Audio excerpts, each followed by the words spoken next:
이새의 뿌리에서 한 싹이 나서 만민의 기치로 설 것이요 열방이 그에게로 돌아오리니 그가 거한 곳이 영화로우리라. 자비로우신 주님 고맙습니다. 12월 넷째 주일을 예배합니다. 주님이 오신 성탄절 앞둔 날입니다. 저희들의 마음에 성탄의 감사와 기쁨이 있게 하시고 귀한 주일 예배하는 저희들의 마음이 움츠러드는 심령이 아닌 담대함으로 주님 앞에 감사로 서는 복된 시간이 되도록 인도하여 주옵소서. 예수님 이름으로 기원하옵나이다. 아멘. 다 함께 찬송 20장을 찬양하시겠습니다.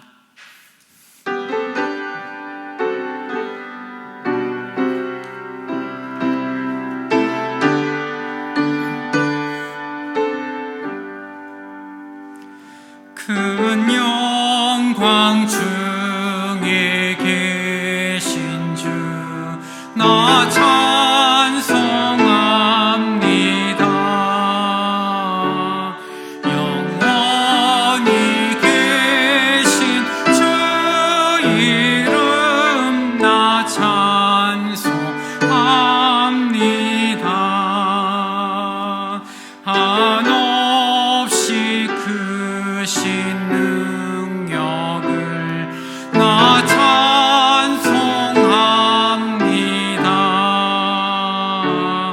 참되고 미쁜 그 언약 나 찬송합니다.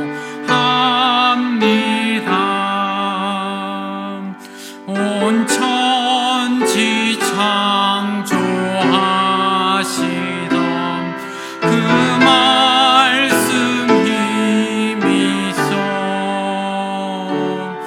영원히 변치 않는 줄 나 믿사옵니다.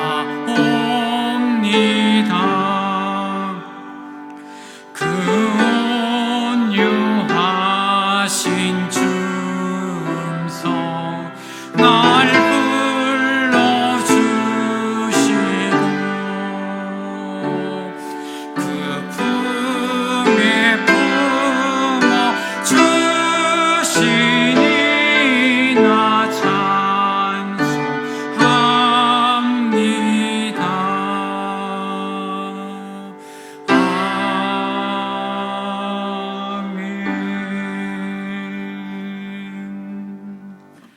다 함께 사도신경으로 우리의 신앙을 고백합니다. 전능하사 천지를 만드신 하나님 아버지를 내가 믿사오며 그 외아들 우리 주 예수 그리스도를 믿사오니 이는 성령으로 잉태하사 동정녀 마리아에게 나시고 본디오 빌라도에게 고난을 받으사 십자가에 못 박혀 죽으시고 장사한 지 사흘 만에 죽은 자 가운데서 다시 살아나시며 하늘에 오르사 전능하신 하나님 우편에 앉아 계시다가 저리로서 산자와 죽은 자를 심판하러 오시리라. 성령을 믿사오며 거룩한 공회와 성도가 서로 교통하는 것과 죄를 사하여 주시는 것과 몸이 다시 사는 것과 영원히 사는 것을 믿사옵나이다. 아멘. 성시교독 118번을 교독하시겠습니다. 나는 시온의 의가 빛같이 예루살렘의 구원이 횃불같이 나타나도록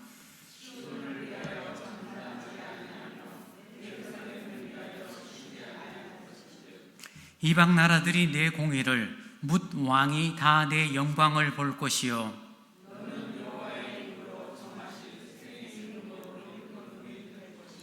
너는 또 여호와의 손의 아름다운 관 내 하나님의 손의 왕관이 될 것이라.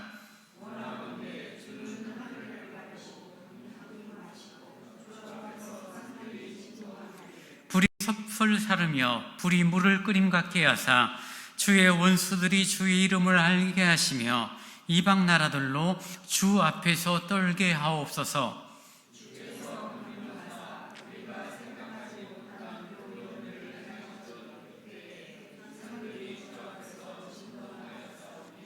주 외에는 자기를 앙망하는 자를 위하여 이런 일을 행한 신을 옛부터 들은 자도 없고 귀로 들은 자도 없고 눈으로 본 자도 없었나이다.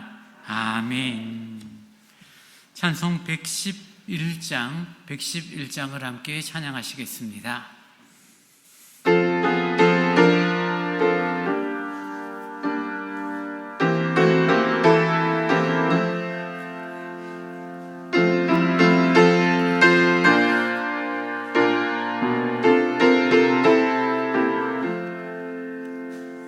귀중한 복의 합을 주 앞에 드리고 우리의 몸과 맘도 다 함께 바치세. 진리는 오묘하고 사랑은 성별해 주께서 탄생하신 거룩한 날일세. 주께서 주신 은혜 한없이 크오니 우리가 받은 것을 감사히 바치세. 기쁨은 충만하고 소망은 불변해 정성과 마음을 다해 경배를 드리세. 들에서 밤을 새며 양치던 목자들 하늘에 빛난 영광 보고서 놀랐네. 천사의 기쁜 소식 목자들 듣고서 찾아와 경배하며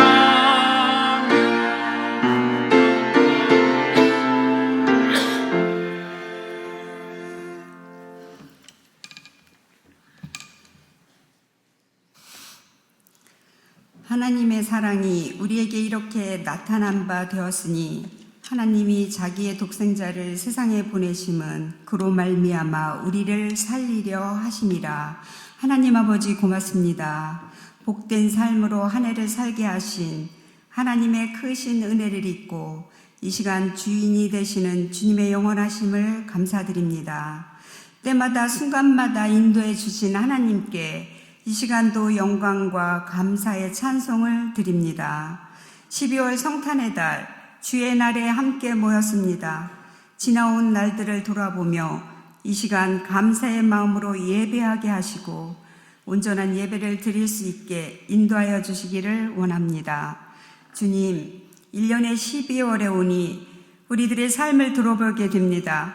희망이 있다고 생각했지만 열매는 없고 외치고 소리내었지만 결과는 없고 계획은 많이 세웠지만 성과는 너무 작은 1년이 지났음을 고백합니다. 열매가 없는 무화과라고 게으른 종이라고 저희들을 꾸짖지 마시고 우리의 보죽한 결실을 회개합니다. 용서를 구합니다. 긍휼을 베풀어 주시옵소서.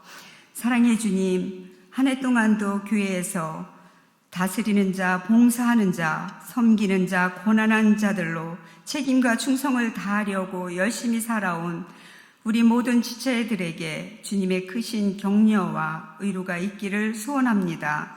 우리가 처한 곳에서 주님이 세워주신 위치에서 하나님의 뜻을 따르는 자로서 신실하게 정직하게 슬기롭게 이 세상의 가치와 이익에 타협하지 않으려고 우리들이 세상과 맞대결하면서 우리의 자리를 지켜나가고 있는 중에 있습니다. 우리들의 존재를 통하여서 하나님의 통치가 나를 지나서 다음 사람들에게 넘어가게 하시며 더욱 주님만을 의지하며 나아가는 저희들이 되도록 도와주시옵소서. 주님, 서울대관교회를 사랑하여 주셔서 한 해도 지켜주신 주의 은혜를 감사드립니다. 하나님의 선하신 사랑과 은혜가 우리 가운데 임하여서 항상 하나님 나라와 교회를 먼저 생각하는 공동체가 되게 하시옵소서. 각 기관이 협력하여서 하나님의 선한 사업을 이루어가게 하시고 교회의 교육기관, 각 부서들이 주님의 은혜로 더욱 성장, 발전하게 인도하여 주시옵소서. 주님, 우리들이 곤고하고 힘든 상황도 있고 관계 가운데 서로 불편한 마음이 서로 열리지 않는 성도님들, 몸이 불편하신 한우분들, 예배를 통해서 하나님 말씀으로 성령의 위로와 치료의 평강이 누려지게 하시며 주님의 탄생의 기쁨으로 희복되어 되게 하시기를 기도합니다. 주님, 시시각각 변하는 수많은 환경과 상황 속에서 우리는 어떻게 살아가야 될지, 또 어디를 향해 가야 할지 좌우로 치우쳐 방향을 잃어버릴 때 저희들이 중심에 하나님이 있음을 깨달아 알게 도와주시옵시기를 원합니다. 이 시간 말씀을 전하는 목사님 영육에 강건케 하시고 능력을 더입혀 주시며 성령의 은혜로 목자의 길에 부족함이 없게 채워주시옵소서. 말씀을 듣는 우리 모두에게 주님의 인도하심을 따라서 무슨 일을 하든지 항상 말씀이 생각나게 하고 기도하며 맡은 일에 충성하는 성도들이 되게 하시옵소서. 주님, 한 주간의 생활 속에서도 마태, 마가, 누가, 요한이 전한 복음을 다시 한번 생각하면서 큰 기쁨의 좋은 소식을 전해 나가는 우리들이 되길 바라면서 추운 날씨 가운데서도 주님이 지켜주신 사명과 또 영육에 강건하길 바라며 감사드리며 예수님 이름으로 기도합니다. 아멘.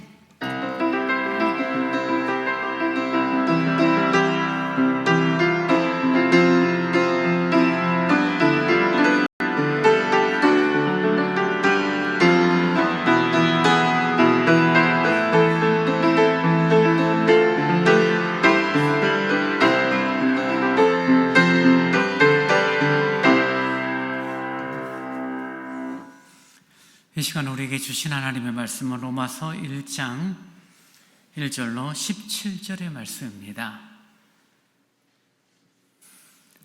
로마서 1장 1절로 17절의 말씀을 제가 봉독합니다. 예수 그리스도의 종 바울은 사도로 부르심을 받아 하나님의 복음을 위하여 택정함을 입었으니 이 복음은 하나님이 선지자들을 통하여 그의 아들에 관하여 성경에 미리 약속하신 것이라. 그의 아들에 관하여 말하면 육신으로는 다윗의 혈통에서 나셨고 성결의 영으로는 죽은 자들 가운데서 부활하사 능력으로 하나님의 아들로 선포되셨으니 곧 우리 주 예수 그리스도시니라. 그로 말미암아 우리가 은혜와 사도의 직분을 받아 그의 이름을 위하여 모든 이방인 중에서 믿어 순종하게 하나니 너희도 그들 중에서 예수 그리스도의 것으로 부르심을 받은 자니라. 로마에서 하나님의 사랑하심을 받고 성도로 부르심을 받은 모든 자에게 하나님 우리 아버지와 주 예수 그리스도로부터 은혜와 평강이 있기를 원하노라. 먼저 내가 예수 그리스도로 말미암아 너희 모든 사람에 관하여 내 하나님께 감사함은 너희 믿음이 온 세상에 전파됨이로다. 내가 그의 아들의 복음 안에서 내 심령으로 섬기는 하나님이 나의 증인이 되시거니와 항상 내 기도에 쉬지 않고 너희를 말하며 어떻게 하든지 이제 하나님의 뜻 안에서 너희에게로 나아갈 좋은 길 얻기를 구하노라. 내가 너희 보기를 간절히 원하는 것은 어떤 신령한 은사를 너희에게 나누어 주어 너희를 견고하게 하려 함이니 이는 곧 내가 너희 가운데서 너희와 나의 믿음으로 말미암아 피차 아니함을 얻으려 함이라. 형제들아, 내가 여러 번 너희에게 가고자 한 것을 너희가 모르기를 원하지 아니하노니 이는 너희 중에서도 다른 이방인 중에서와 같이 열매를 맺게 하려 함이로되 지금까지 길이 막혔도다. 헬라인이나 야만인이나 지혜 있는 자나 어리석은 자에게 다 내가 빚진 자라. 그러므로 나는 할 수 있는 대로 로마에 있는 너희에게도 복음 전하기를 원하노라. 내가 복음을 부끄러워하지 아니하노니 이 복음은 모든 믿는 자에게 구원을 주시는 하나님의 능력이 됨이라. 먼저는 유대인에게요 그리고 헬라인에게로다. 복음에는 하나님의 의가 나타나서 믿음으로 믿음에 이르게 하나니 기록된 바 오직 의인은 믿음으로 말미암아 살리라 함과 같으니라. 아멘. 교회 소식전합니다. 저희 서울대광교회 처음 오신 분들, 또 방문하신 분들 진심으로 사랑하고 환영합니다. 추운 날씨가 한 주간 있었죠. 가장 추웠는데요. 그래도 교회가 관리가 잘 됐고 여러분도 그래도 건강하게 이렇게 잘 지내게 돼서 감사합니다. 내일은 성탄 감사 예배입니다. 11시 가족 연합 예배로 드리오니 여러분 기억하시고요. 또 점심 식사도 나누게 됩니다.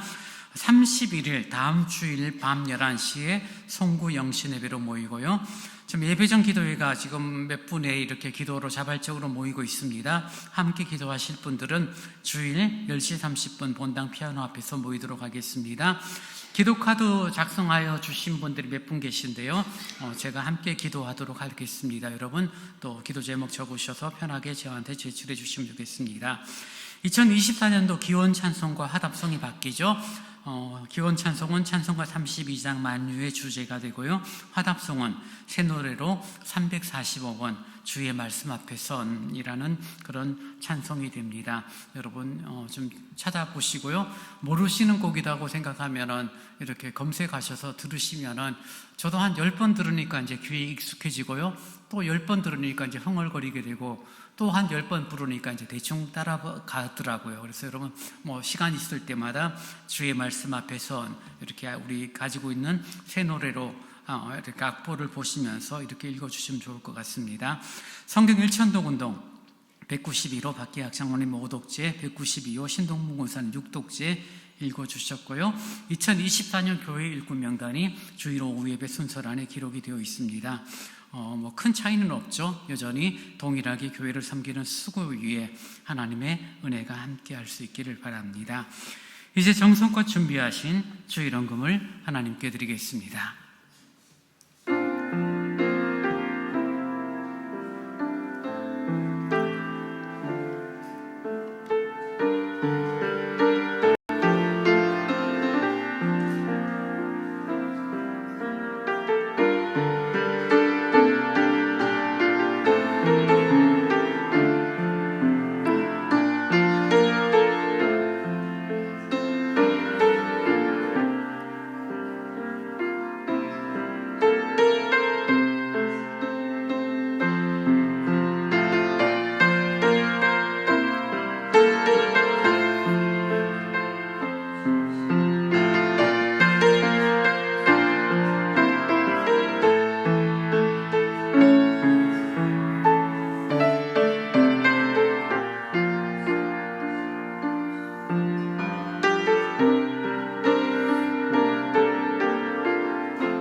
주님 고맙습니다.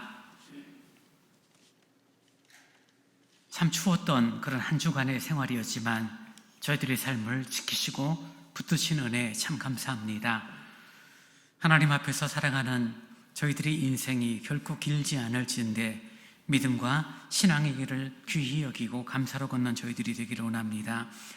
넷째 주일을 예배하며 주님 앞에 헌금을 드리게 되니 고맙습니다.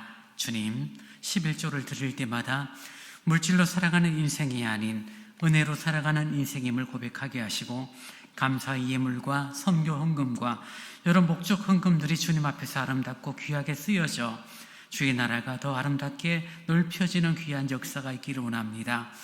마음과 정성을 다하여 주 앞에 헌금을 드리는 손길 위에 은혜를 허락하시고 수고하고 애쓰는 삶, 합당한 손의 열매, 수고의 열매 거두기에 부족함이 없도록 은총을 내리어 주옵소서. 감사합니다. 예수님 이름으로 기도하옵나이다. 아멘.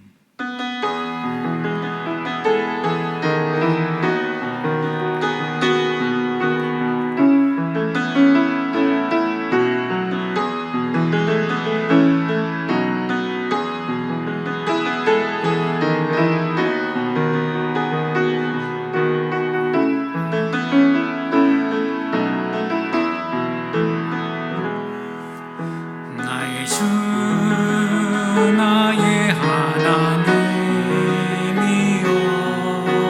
주를 경배합니다. 주 사랑하는 나의 마음을 주께서 아시나이다.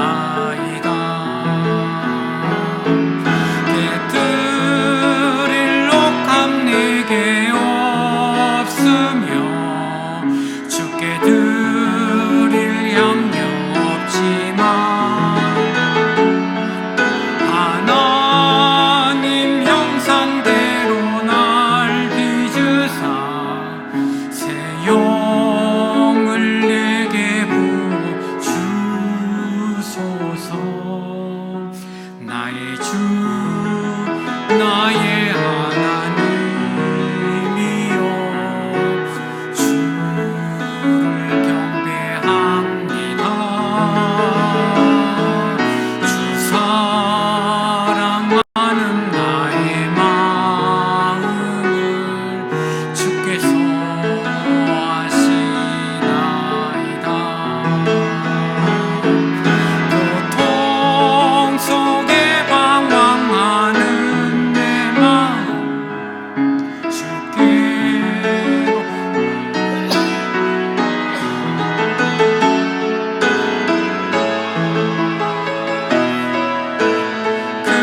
그네로 주님의 길을 걷게 하소서. 나의 주 나의 하나님이여 주를 경배합니다. 주 사랑하는 나의 마음을 주께서 아시나이다.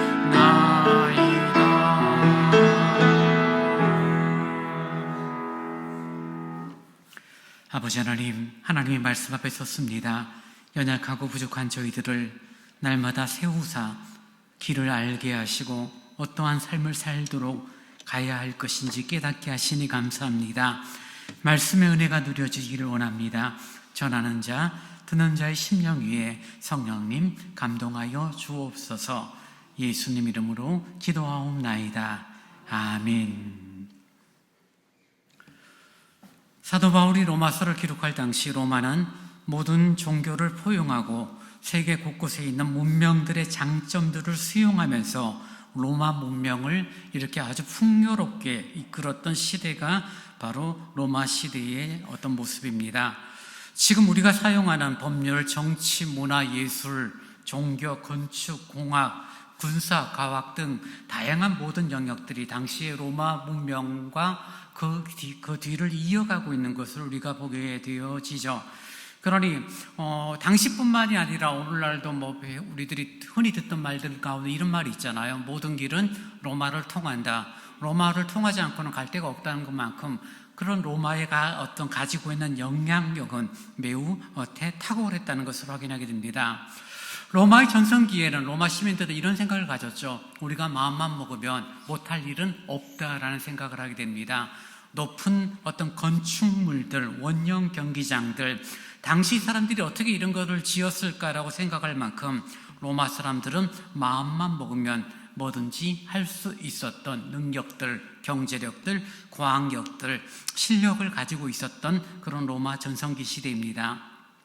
근데 그런 어떤 로마의 전성기 시대에 그런 삶을 바라보면서 로마의 식민지였던 이스라엘의 유대인 바울은 로마가 결코 할 수 없는 한 가지 사실을 꿰뚫어 보고 있었고, 그것을 로마에 있는 교인들에게 다시금 강조하고 확인하는 내용이 로마서 내용입니다. 무엇이든지 다 할 수 있는 능력을 가지고 있었던 로마가 결코 할 수 없었던 한 가지, 바로 인간의 죄의 문제, 구원의 문제였음을 바울은 알고 있었던 거죠. 모든 것을 할 수 있는 실력과 능력들, 돈도 있었지만 인간을 구원할 수는 없었던 로마에게, 당시 세계의 수도라고 일컫는 로마에 있는 자생한 교회에게 로마서 편지를 통하여서 너희들이 알고 있는 복음만이 사람을 변화시킬 수 있고, 너희들이 배우고 있는 그런 복음만이 이 온 세계를 바꿀 수 있는 참된 유일한 해답이 되어진다는 사실을 강조하고 있는 거죠. 수요 예배 가운데 로마서 말씀을 저희들이 한번 살피고 있었기 때문에 여러분 조금 이제 수월하게 다가오시는 분들도 있을 텐데요. 로마 교회는 누군가에 의해서 전해진 교회가 아니라 자생교회입니다. 자생교회라는 것은 어떠한 상황 가운데 복음을 듣고 배운 사람이, 그 사람이 중심이 되어져서 로마 교회가 세워진 거예요. 그러다 보니 이제 정확한 내용을 알려주고 설명해 줘야 될 교회 지도자가 아무래도 좀 부족한 상황이 될 수밖에 없고, 교회 지도자의 어떤 부재는 무엇입니까? 로마 교회의 방향들이 좌우로 흔들릴 가능성이 많죠. 자생하다 보니까 옳고 그름에 대하여, 진리에 대하여, 복음에 대하여 명확하게 알지 못하니 바울이 그들을 위하여 걱정하며, 너희들이 알고 있는 복음은 이러이러한 것이 맞아. 그리고 이러이러한 교리 가운데 너희들의 생활, 너희들의 삶이 있어야 된다라고 말하는 그런 바울의 마음이죠. 바울은 그래서 어떻게든 로마 교회에 참여하기를 원했고 로마에 가기를 원했지만, 로마에 갈 수 있는 시간과 로마서를 썼던 것은 간격이 있죠. 나중에 죄수의 신분으로 로마로 가게 되지만 그 전까지는 가려고 마음만 먹고 있었지 사실은 가지는 못해요. 그 마음을 본문 10절 11절에 이렇게 표현하고 있죠.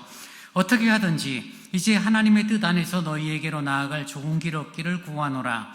내가 너희 보기를 간절히 원하는 것은 어떤 신령한 은사를 너희에게 나누어 주어 너희를 견고하게 하려 함이니. 바울이 자생한 로마 교회를 방문하기를 원했고, 그리고 로마 교회가 견고하게 세워지길 원했다라고 말하고 있는 것을 보게 됩니다. 모든 것이 가능했고 풍요로웠던 로마지만, 그러나 그 로마에 가장 필요했던 것이 예수 그리스도의 복음이라는 것을 바울은 확신했고, 그리고 그 마음을 갖고 로마서를 기록하게 됩니다. 그래서 로마서의 내용은 1장부터 16장까지 이어지는 반응 교리와 생활의 부분으로 구분이 되어 있고, 이 로마서를 읽고 많은 신앙의 선배들이 회심과 복음 구원의 역사로 바뀐 그런 인생의 달라짐이 로마서를 통하여 확인이 되어집니다. 초대교회 유명한 교부였던 성 어거스틴이 로마서를 읽었고, 마틴 루터의 종교개혁이 로마서로부터 시작이 되어졌고, 감리교 창시자인 존 웨슬레이 회심 역시 이 로마서를 읽는 가운데 이루어졌다는 것을 보게 될 때, 신앙의 근본, 복음의 핵심이 바로 이 로마서에 기록되고 있음을 확인하게 됩니다. 사도 바울은 그 사실을 로마에서 자생하여 스스로 성장하고 성숙하고 있지만, 혹여나 균형을 잃어버리거나 또는 왜곡된 어떤 당시에 횡행했던 이단들에게 빠지는 것이 아니라 건강하고 균형 잡힌 신앙생활, 믿음생활 하기를 원하는 마음으로 로마서를 기록하며 예수 그리스도의 복음을 소개하고 있는 것이죠. 2절 말씀을 보십시오. 복음에 대한 내용을 이렇게 정의하고 있습니다. 이 복음은 하나님이 선지자들을 통하여 그의 아들에 관하여 성경에 미리 약속하신 것이라. 예수 그리스도의 오심과 죽으심에 대한 내용이 어느 날 갑자기 툭 튀어나온 것이 아니라, 지금 바울은 이 로마에 있는 성도들에게 너희들이 알고 있는 예수 그리스도의 놀라운 사건들은 이미 긴 시간, 오래전 시간부터 예언이 되어져 있던 구약 성경의 예언이 이루어지고 성취되어진 것이다 라고 말해주고 있는 것입니다. 우리는 이사야 7장 14절의 내용을 너무나 잘 알고 있죠. 주께서 친히 징조를 너희에게 주실 것이라. 보라, 처녀가 잉태하여 아들을 낳을 것이요 그의 이름을 임마누엘이라 하리라고 예언을 이사야 7장을 통하여 합니다. 이 예언의 말씀은 예수님이 출생하기 전 700년 전에 예언이 되어진 말씀입니다. 예수님의 동정녀 탄생이 예수님이 탄생하기 700년 전에 미리 예언이 되어 있다라고 지금 바울이 말하고 있는 것이고요. 그리고 미가 선지자를 통하여 그 예수님의 출생의 장소를 너 베들레헴 에브라다야, 너는 유다 족속 가운데서 작은 족속이지만 이스라엘을 다스릴 자가 너에게서 내게로 나올 것이다 라고 말하여 지금 예수님의 출생이 베들레헴이라는 작은 마을에서 이루어질 것을 이미 몇백 년 전에 이야기를 하고 있는 거죠. 스가랴서 9장 9절에서 보면 예수께서 예루살렘 성에 입성할 때 작은 나귀 새끼를 타고 오실 것을 예언을 하고 있는 것을 보게 되고요. 이사야 53장 5절에도 그가 오셔서 하는 일, 그의 사역이 바로 그가 찔림은 우리의 허물 때문이요 그가 상함은 우리의 죄악 때문이라. 그가 징계를 받음으로 우리는 평화를 누리고 그가 채찍에 맞음으로 우리는 나음을 받게 될 것이다 라는 예언을 통하여서 예수 그리스도 그가 하나님의 아들로 이 땅에 오시고 그가 찔리고 그가 조롱을 당하시고 그가 채찍에 맞음으로 우리를 대속하는 하나님의 놀라운 사랑을 이미 구약 700년 전부터 예언을 하고 있는 것을 확인하게 되는 거죠. 예수께서 오셔서 처형당하시고 그리고 용서의 기도를 하실 그런 놀라운 내용들이 구약 성경에서 기록됐고 그 기록된 대로 예수께서 오셔서 그 말씀들을 성취하신 그 분이 바로 복음의 주인이신 예수 그리스도다라고 말하는 거죠. 어느 날 시간이 지났는데 갑자기 훌륭한 사람이 나타나서 내가 메시아, 내가 예수 그리스도야, 이것이 아니라 지금 우리가 알고 있고 우리가 믿고 있는 이 복음의 예수 그리스도는 구약 성경이 이미 긴 시간 전에 우리에게 예언이 되어졌고 예언이 성취된 놀라운 역사를 이루신 분, 그분이 예수 그리스도다라는 사실을, 그 복음의 핵심을 바울은 설명으로 시작하고 있습니다. 그러면서 3절에 이렇게 말하죠. 그의 아들에 관하여 말하면 육신으로는 다윗의 혈통에서 나셨고, 갑자기 뜬금없이 나타나신 분이 아니라 이 예수 그리스도는 다윗의 혈통, 이스라엘의 왕가 가운데 나타나셨다라고 말하고 있는 거죠. 존경받는 가문에 나셨다고 해도 다른 사람들과 똑같이 인간의 몸을 입고 오신 분이라는 사실을 로마 교인들에게 설명을 해줘요. 이렇게 인간의 몸을 입고 오셨다는 것을 설명하는 이유는 무엇이냐면요, 당시 로마 시대의 로마 철학 가운데 영지주의라는 그런 어떤 그들이 가지고 있는 철학 가치가 있었고, 영지주의는 선은, 육체는 악하고 영은 선하다라는 가치를 추구합니다. 그래서 하나님께서 인간의 몸을 입으셨다는 것은 말이 되지 않는다는 생각을 한 거죠.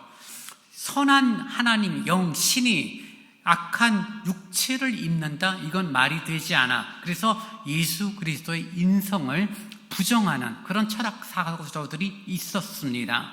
근데 사도 바울은 뭐라고 말하죠? 그 아들 예수 그리스도가 어떤 분이냐? 완벽한 인생이라는 것을 설명을 하는 거죠. 다윗의 혈통으로 나신 분, 그분이 바로 예수 그리스도다라고 말하죠. 그러면서 또 4절에 이렇게 설명하죠. 성결의 영으로는 죽은 자들 가운데서 부활하사 능력으로 하나님의 아들로 선포되셨으니 곧 우리 주 예수 그리스도시니라. 그 인간의 몸을 입으신 분이 바로 하나님의 아들, 신의 아들이야 라고 신성을 동일하게 설명을 하고 있는 것입니다. 그러니 예수 그리스도라는 존재가 어떤 분입니까? 완벽한 인성을 가지셨고 완벽한 신성을 가진 분이라는 사실을 사람들 앞에 설명을 하고 있는 거죠. 이 땅에 태어날 수 있는 인간들이 이겨낼 수 없는 한 가지의 숙명이 있다란 바로 죽음에 대한 문제죠. 생로병사, 반드시 죽고 안 죽는 사람은 없어요. 여러 가지 모습으로 다양한 삶의 형태를 가질지는 모르지만 분명히 인간은 죽음 앞에서 공평합니다. 그래서 사람들이 이야기하죠. 사람들이 공평해질 때는 죽을 때밖에 없다라고 말을 할 만큼 죽음은 분명히 오는 거죠. 근데 신성을 가지신 예수 그리스도가, 하나님의 아들이 그 죽음을 넘어선 부활의 역사를 이루셨다라고 말하여 신성과 인성을 겸비하신 예수 그리스도를 설명합니다. 로마 시대 철학들은 신성과 인성을 겸비했다는 것에 대한 논쟁들이 신학적으로도 교회 안에서도 굉장히 이렇게 심하게 논쟁이 되어졌던 시대입니다. 이름하여 기독론 논쟁이라고 말하는데요. 예수 그리스도가 정말 하나님의 아들이라면 그가 육체를 가지셨다는 게 말이 될까? 예수 그리스도가 정말 하나님의 아들이라면 그가 먹고 마시고 인생처럼 졸고 그런 모습들이 진짜 육체를 가지셨기 때문에 그런 걸까? 아니면 육체를 가진 것처럼 보이기 위해서 그랬을까? 등등의 어떤 질문들을 던지게 되고, 그리고 십자가에서 돌아가신 예수 그리스도, 십자가에서 죽음을 맞이하신 예수 그리스도의 모습을 바라보며 어떻게 사람들, 죄인들의 손에 의하여 하나님의 아들 신이 죽을 수 있다는 말인가라는 질문 앞에 사람들은 대답을 할 수가 없었죠. 그래서 나름의 어떤 논쟁을 가지고 있냐면, 예수 그리스도는 죽으신 것이 아니라 예수 그리스도는 십자가에서 죽은 것처럼 보였을 뿐이다 라고 말하면서 예수 그리스도의 대속의 사건들을 폄하하는 그런 신학적인 사조들이 생기기도 합니다. 근데 바울은 그렇지 않다는 거죠. 예수 그리스도는 다윗의 혈통으로 오신 100% 인성을 가지신 분, 그리고 그분은 신의 아들로서 하나님의 성품, 신성을 가진 100%의 신 하나님의 아들이라는 것을 바울은 로마서를 통하여 말합니다. 사람들은 그렇게 생각을 하죠. 50% 인간적인 모습, 50% 인성과 50%의 신성이 합해져서 100%라는 예수 그리스도라는 존재가 이루어졌다라고 생각한다면 성경이 말하는 관점은 그게 아니에요. 100%의 인성, 100%의 사람이 100%의 신성, 하나님의 아들과 함께 있고 신성과 인성을 겸비하신 분이 바로 예수 그리스도, 하나님의 아들이다라는 사실을 지난 교회사 2000년 가운데 고백이 되어졌고, 기독론 논쟁 가운데 하나님의 아들 신성과 인성을 겸비하는 것들을 인정하고 그것을 고백하는 모습이 되어졌고, 그 이유로 하나님의 아들 인성과 신성 그 어느 것 하나에 대하여 부정하거나 그것에 의심하는 사람들에 대하여서는 이단으로 단죄되었다는 것을 교회사 가운데 확인하게 되어집니다. 예수님이 참으로 하나님이시고 예수님이 참으로 인성을 가지신 사람이라는 것은 매우 중요합니다. 왜냐하면요, 사람이 사람을 알죠. 동병상련이라는 말이 있는데요, 아파본 사람은 아픈 사람의 마음을 알아요. 그래서 그 아픈 마음을 헤아리기도 하고, 내가 아파 보니까 참 힘들었어, 그러니 너도 힘들 거야 라는 생각을 갖고 그 사정을 알죠. 그래서 여러분이 경험하지 않았음에도 불구하고 경험을 통하여 얻는 것과 경험하지 않고 얻는 것은 물론 이론적으로는 비슷하지만 차이는 분명히 있어요. 하나님의 아들이 완벽한 인생이라는 것은 뭐예요? 사람이 가지고 있는 제한성들, 시공간의 제한성에 살아갑니다. 참 약하죠. 높은 데서 떨어지면 금방 다쳐요. 쉽게 아파요. 조금만 더워도, 조금만 추워도 힘들어하는 인생. 조금만 이익을 구하면 거짓말을 쉽게 해버리고 자신의 유익만 구한다면 얼마든지 다른 사람을 해코지할 수 있고, 그런 위선과 정말 이기심을 갖고 있는 인생이라는 것을 아는 분이 누구예요? 이 사람인 거죠. 그래서 하나님의 아들이 인간의 사정과 인간의 모든 형편을 아시는 분, 완벽한 인생이죠. 하나님의 마음과 하나님의 사정을 아시는 분은 누구예요? 이 하나님 외에는 없어요. 하나님의 아들 예수 그리스도가 완벽한 신성을 가지고 있다는 것이 무엇입니까? 하나님의 마음과 하나님의 사정을 아신다는 거죠. 그러니 이 땅에서 누가 하나님의 사정과 하나님의 마음을 100% 알고, 이 땅에서 누가 인생의 마음과 인생의 형편을 100% 알 수 있는 존재가 누구냐는 거죠. 아무리 훌륭한 사람이라 할지라도 사람들은 자신의 처한 환경, 자신의 살아가는 삶의 과정 속에서 인생을 조금씩 알아갈 뿐 하나님에 대해서는 알지 못하죠. 또는 신학을 공부하고 다양한 부분에서 하나님을 안다라고 할지라도 자신이 경험하지 못한 인생에 대한 삶의 곤고함에 대하여 잘 이해하지 못하는 것입니다. 근데 예수 그리스도가 완벽한 신이요, 완벽한 인생이라는 것은 각각의 사정과 상편을 알기 때문에 중보자가 되어지신다는 것을 우리에게 증명해 주는 것입니다. 하나님과 죄된 인생 가운데 서서 우리의 삶을 아시고 하나님의 마음을 우리에게 알려주실 수 있는 그런 유일한 중보자 예수 그리스도가 되어지는 거죠. 그러니 참 신이요 참 인간이신 예수 그리스도 외에는 어느 누구도 중보자가 될 수 없습니다. 가톨릭의 훌륭한 교황도 신부들도 또는 이 시대에 많은 훌륭한 종교인이라고 일컫는 사람들도 한국에 있었던 많은 어떤 이단들, 문선명을 비롯해 이만희, 정명석 다양한 사람들이 스스로를 가리켜서 재림 예수라고 말하지만 막상 재판을 받게 될 때는 그거 내가 잘못 말한 것이에요. 나는 인생이에요. 나도 사람이에요. 라고 그 자신의 어떤 벌을 덜 받기 위하여 그런 속내를 드러내는 모습을 볼 때 참된 예수 그리스도 그분 외에는 어느 누구도 재림주, 중보자가 될 수 없다는 것을 우리는 확인하게 됩니다. 한국뿐만이 아니죠. 바울 당시에 로마에도 얼마나 많은 신들이 있었는지 몰라요. 그리스 신화, 로마 신화를 통하여 많은 신들이 있었고 그 많은 신들 가운데 눈에 보이는 신이 누굽니까? 바로 로마 황제였다는 것을 우리는 역사 가운데 배우게 되죠. 황제를 가리켜 뭐라고 표현하죠? 이 황제는 사람이 아니요 신의 아들이다라는 표현을 로마 시대는 당당하게 사람들에게 설명을 합니다. 하나님과 인간 사이에 있는 신의 아들이다라고 말했죠. 그래서 로마 사람들은 로마 황제 그 시저를 가리켜서 시저는 하나님의 아들, 신의 아들이라고 외치는 모습이 당연했고 새해가 되어지게 되면은 로마 사람들 가운데 정부 일을 하는 요즘으로 말하면 공무원들이라고 말할 수 있겠죠. 그들이 모여서 황제를 섬기는 신전 앞에서 시저가 주님이라고 고백을 하는 그런 의식들을 행하죠. 시저가 신의 아들이 맞습니다라고 고백을 합니다. 그리고 로마가 가지고 있었던 포용적인 정책 가운데 그런 사람들이 자기가 원래 믿는 신들을 고백하고 신앙생활을 하는 것에 대해서는 또 인정을 한 거예요.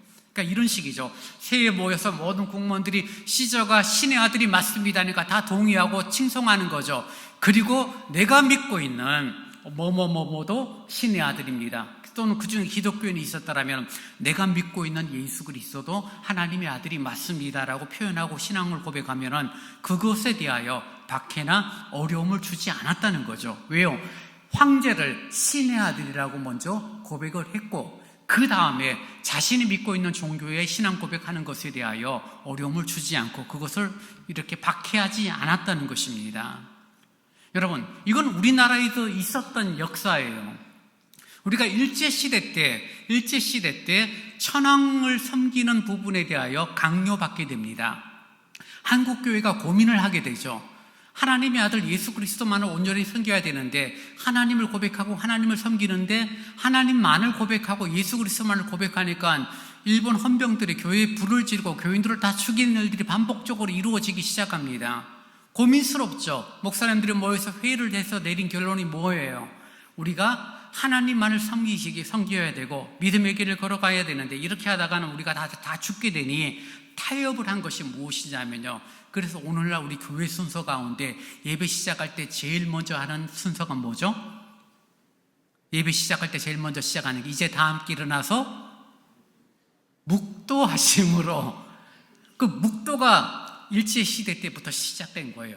그 묵도가 무엇을 위한 묵도입니까? 바로 일본 천황을 기억하고 천황에게 머리를 숙이는 시간이 묵도예요. 이제 천황에게 묵도하고 그 다음에 하나님을 마음껏 예배하는 것에 대해서 일본 헌병들이 뭐라고 하지 않으니까요. 로마도 마찬가지예요. 하나님을 온전히 섬기는 거, 너 섬기는 거 좋아. 대신 조건이 있는데 먼저 로마의 황제를 시저를 신의 아들이라고 일컬어라고 이야기를 했고 많은 교인들이 타협을 했는 거죠. 근데 바울은 뭐라고 말하죠? 시저가 신의 아들이야. 그리고 우리가 믿고 있는 예수 그리스도 그분도 신의 아들이 그 수준을 넘어서는 하나님의 아들이야 라고 이렇게 타협한 것이 아니라 로마 교인들에게 그리고 바울 역시 시저는 사람이고 뭐 황제일지는 모르지만 결코 그는 하나님의 아들이 아니야. 신의 아들, 하나님의 아들은 우리 주 예수 그리스도뿐이야 라는 고백을 하게 되고, 이 고백을 로마에 있는 많은 성도들이 따라가게 되어집니다.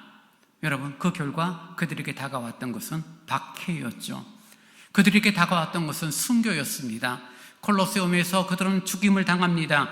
경기장에 끌려가서 맹수의 밥이 되고 검투사에게 맞아 죽으면서 자신들의 신앙을 지키는 그런 모습들이 있게 되고, 산채로 사람들 사이사이를 묶어 그 가운데 나무 장작에 기름을 부어 인간 횃불을 만들어 태워 죽이는 일들이 빈번했던 그 로마 시대의 잔인함이 바로 예수 그리스도, 그분만이 신의 아들, 하나님의 아들, 나의 구주 예수 그리스도입니다 라는 신앙 고백을 했던 이유 때문이라는 것을 확인하게 되는 거죠. 여러분, 오늘 시대 우리의 시대의 신앙 고백, 오늘 시대 우리들의 신앙의 다짐들은 어떠한 걸까요? 적절한 타협을 하는 것이 지혜롭게 보여지고, 이곳에 가서는 이렇게 타협하고 저곳에 가서는 저렇게 타협하는 것이 우리들이 믿음을 가진 훌륭한 모습처럼 설명되고 있지만, 그러나 오직 예수님만이 참으로 하나님이고 예수님만이 참으로 인성을 가지신 분이고 그분만이 참된 주님이라는 것을 고백한다면 우리의 신앙의 태도는 단호해질 수밖에 없는 것입니다. 로마의 그리스도인들에게는 목숨과 재산보다 더 중요한 것이 복음이었고, 그 복음을 위하여 분명한 태도를 갖고 있었다라면 오늘 시대 우리들이 예수 믿는 것 부끄러워하고 교회 생활하는 것, 신앙생활을 감당하는 것에 대하여 우리들이 남에게 숨겨야 할 그런 모습이라면 그것은 우리들의 가치가 잘못된 거죠. 물론 시대가 어려워지는 것이 사실이에요. 코로나 이후로 교회에 대한 어떤 평가들이 좋지 않습니다. 교회의 어떤 중직자들, 목사, 장로들의 각종 사건, 사고들 속에서 사람들이 욕을 하기 시작합니다.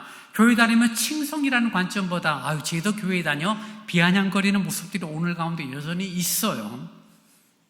그러나 그럼에도 불구하고 예수 그리스도, 그분을 믿고 있고 그분만이 참 하나님이요 참 신이요 그분만이 나의 주님이라는 고백이 우리들의 신앙 고백 가운데 달라지거나 변치 않는 우리들의 모습이 되기를 원합니다. 사도 바울은 그래서 이 복음을 더 정확하고 더 명확하게 너희에게 전하기를 원한다라고 15절에 말하고 있고, 그리고 그 복음의 성격을 16절에 이렇게 말합니다. 여러분 16절 말씀을 보시기 바랍니다. 내가 복음을 부끄러워하지 아니하노니 이 복음은 모든 믿는 자에게 구원을 주시는 하나님의 능력이 됨이라. 먼저는 유대인에게요 그리고 헬라인에게로다. 바울은 말하죠. 나는 복음을 부끄러워하지 않아. 왜냐하면 복음은 구원을 주시는 하나님의 능력이 되기 때문이다 라고 말하고 있는 거죠.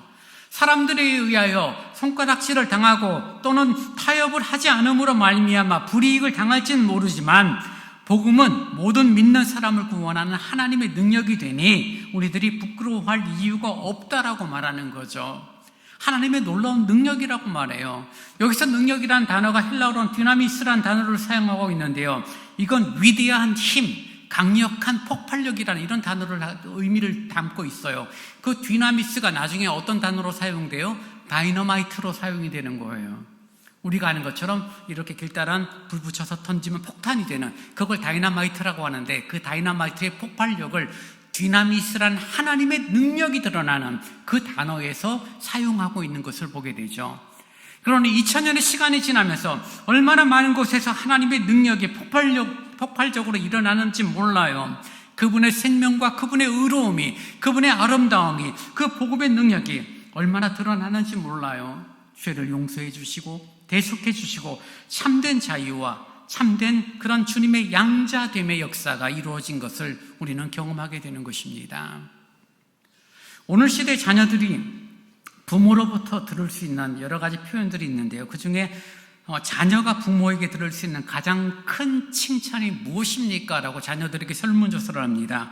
부모님들이 지금까지 자녀들에게 해준 칭찬 가운데 자녀들이 가장 흡족해하고 자녀들이 가장 좋았던 칭찬이 무엇이냐라는 질문 앞에 이런저런 대답들이 나오죠. 성적을 잘 받아올 때 너무 잘했다라고 칭찬을 해주거나, 너는 참 예쁘다, 잘생겼다라는 말을 듣는 것도 굉장히 좋은 칭찬이라고 말을 해요. 근데 아이들이 가장 좋아했던 칭찬은 부모로부터 이런 칭찬을 들었을 때라고 이야기합니다. 네가 내 딸로 태어나줘서 너무 고마워. 네가 나의 아들로 태어나줘서 너무 고마워 라는 칭찬을 들을 때 아이들의 자존심은 확 올라간대요. 야, 엄마 아빠가 나를 인정하는구나. 엄마 아빠가 나를 딸로 인정하고 나를 자랑스럽게 여기는구나. 내가 성적이 좋아서 내가 높은 어떤 지위에 올라가서 좋은 대학에 들어가서 많은 돈을 벌어서가 아니라 너라는 존재 자체가 내 딸이 되니 엄마는 너무나 행복해. 너라는 존재가 나의 아들이 되니 너무나 고마워. 라는 칭찬인 거죠. 근데 여러분, 사실 우리가 70년대, 80년대, 90년대를 살면서 우리는 그와는 반대의 말들을 어떻게 보면 더 많이 했는지 몰라요. 어떻게 네 같은 게 내 딸이 됐는지 모르겠다. 어떻게 네 같은 게 내 아들이 돼서 이렇게 일을 먹이는지 몰라. 그러면서 그 다음에 붙이는 다리가 뭐죠? 나중에 네 결혼해서 꼭 네 같은 딸, 네 같은 아들 한번 키워봐라고 그런 저주를 하는 그런 부모 세대들이 오늘날의 60대, 70대들의 모습에 공통된 경험들이 아닌가 한번 생각을 해봅니다. 자녀들에게 저주를 하는 거예요. 못마땅하니까 싫으니까 어떻게 네 같은 게 태어나서 나중에 네가 결혼해서 네 같은 거 한번 키워봐라고 말하는 그런 저주의 말들을 날리는 그런 인생과는 달리 우리 하나님은 여전히 허물이 있고 여전히 죄가 많은 우리를 바라보면서 네가 나의 딸, 나의 아들이 되어줘서 고맙다라고 말씀하시는 하나님 아버지의 사랑의 마음을 여러분 기억할 수 있기를 원합니다. 죄가 많아요. 허물이 많아요. 위선이에요. 외식이 있어요. 그럼에도 불구하고 우리는 하나님의 자녀로 하나님의 아들, 딸로 우리를 이끌어 주시는 놀라운 역사를 이루신 분이죠. 무엇을 통하여? 바로 복음을 통하여서요. 예수 그리스도의 십자가를 통하여서 네가 정말 내 하나님의 아들, 나의 딸, 나의 아들이 맞아. 그렇게 된 너희들이 너무 즐겁고 너희들이 너무 행복하고 고맙다라고 말씀하시는 하나님의 증거가 바로 예수 그리스도의 십자가라는 사실을 여러분 분명히 기억할 수 있기를 원합니다. 왜 십자가가 중요해요? 왜 복음이 중요합니까?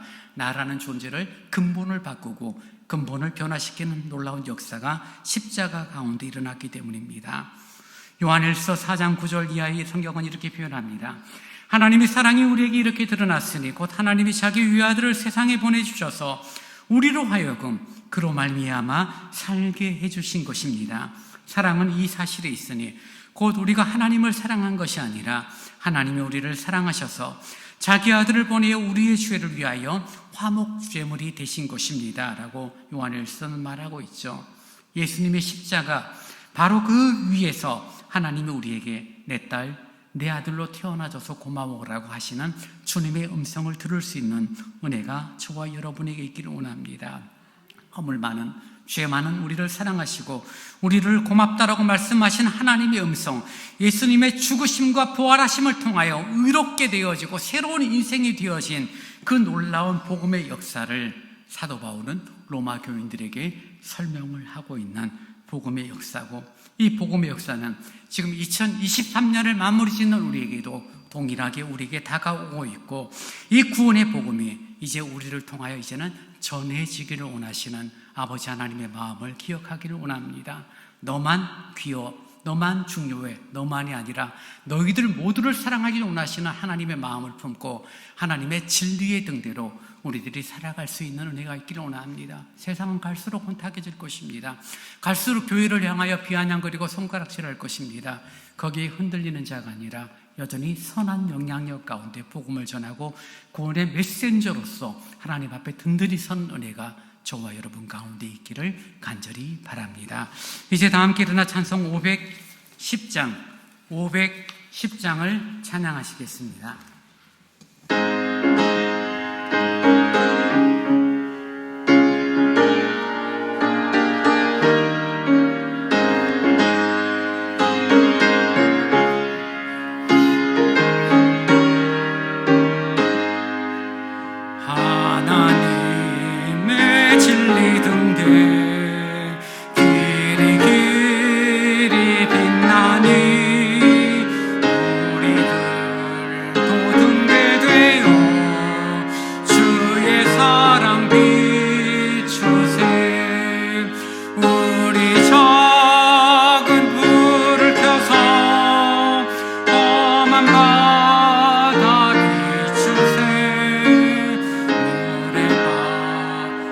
헤매는 이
참된 답은 예수 그리스도의 복음입니다. 내 인격도 내 실력도 내 경험도 아니에요. 결국 복음이에요.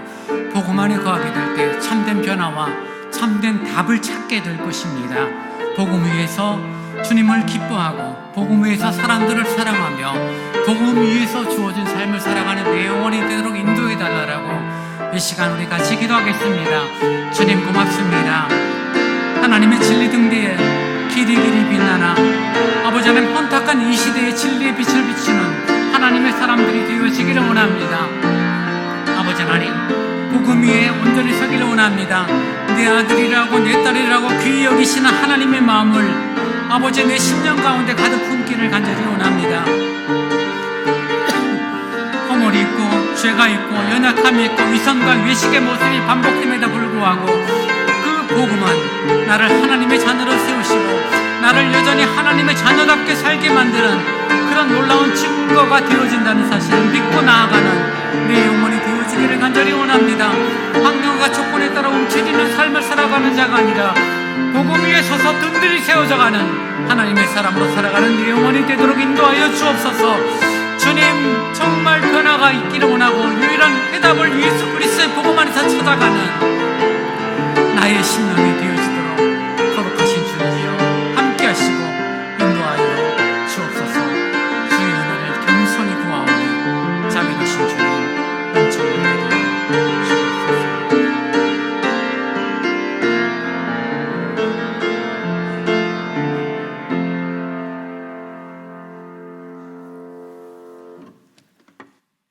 지금은 우리 주 예수 그리스도의 은혜와 우리 아버지 하나님의 무한하신 사랑하심과 성령님이 함께하시며 위로하심이 복음 안에서 유일한 소망을 가지며 복음 안에서 참된 변화가 있고 복음 안에서 참된 해결책을 찾는 그런 믿음의 길 십자가의 길을 걷기를 원하는 예배 참여한 모든 성도들 위해 이제로부터 영원토록 함께 있을지어다. 아멘.